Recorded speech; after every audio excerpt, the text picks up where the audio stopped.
Welcome once again, my friends, and thank you for stopping by to listen to an old storyteller.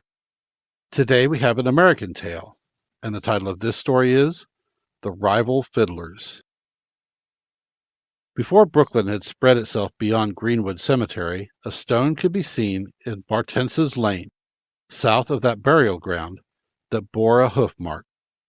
A Negro named Joost, in the service of the Vander something or others, was plodding home on Saturday night, his fiddle under his arm. He had been playing for a wedding in Flatbush and had been drinking schnapps until he saw stars on the ground and fences in the sky. In fact, the universe seemed so out of order that he seated himself rather heavily on this rock to think about it. The behavior of the stars in swimming and rolling struck him as especially curious, and he conceived the notion that they wanted to dance. Putting his fiddle to his chin, he began a wild jig, and though he made it up as he went along, he was conscious of doing finely, when the boom of a bell sent a shiver down his spine. It was 12 o'clock, and here he was playing a dance tune on Sunday. However, the sin of playing for 1 second on the Sabbath was as great as that of playing all day. So, as long as he was in for it, he resolved to carry the tune to the end, and he fiddled away with a reckless vehemence. Presently he became aware that the music was both wilder and sweeter than before, and that there was more of it. Not until then did he observe that a tall, thin stranger stood beside him, and that he was fiddling too, composing a second to Joost's air, as if he could read his thought before he put it into execution on the strings. Joost paused, and the stranger did likewise. "Where the devil did you come from?" asked the first. The other smiled. "How did you come to know that music?" Joost pursued. "Oh, I've known that tune for years," was the reply. "It's called The Devil's Joy at Sabbath Breaking." "You're a liar!" cried the Negro. The stranger bowed and burst into a roar of laughter. "A liar!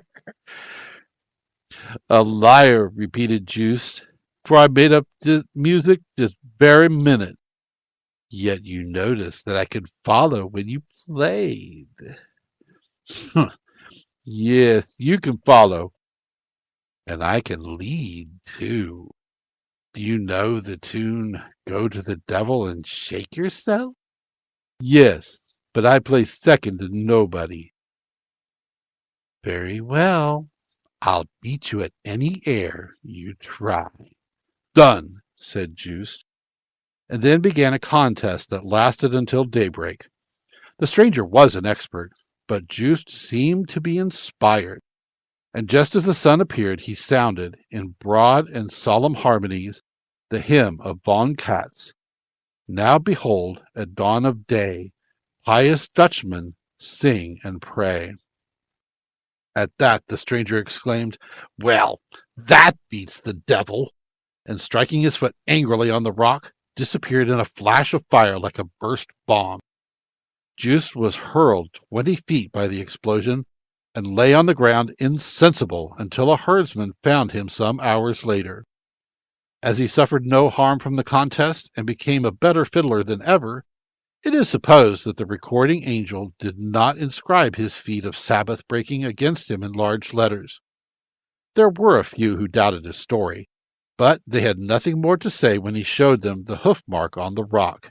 Moreover, there are fewer fiddlers among the Negroes than there used to be, because they say that the violin is the devil's instrument. Thank you once again for listening to this story. If you enjoyed this story, please press that like button. Also, please help an old storyteller out by subscribing to my channel. The next story will be posted in a few days, so until then, may your story continue to be a good one.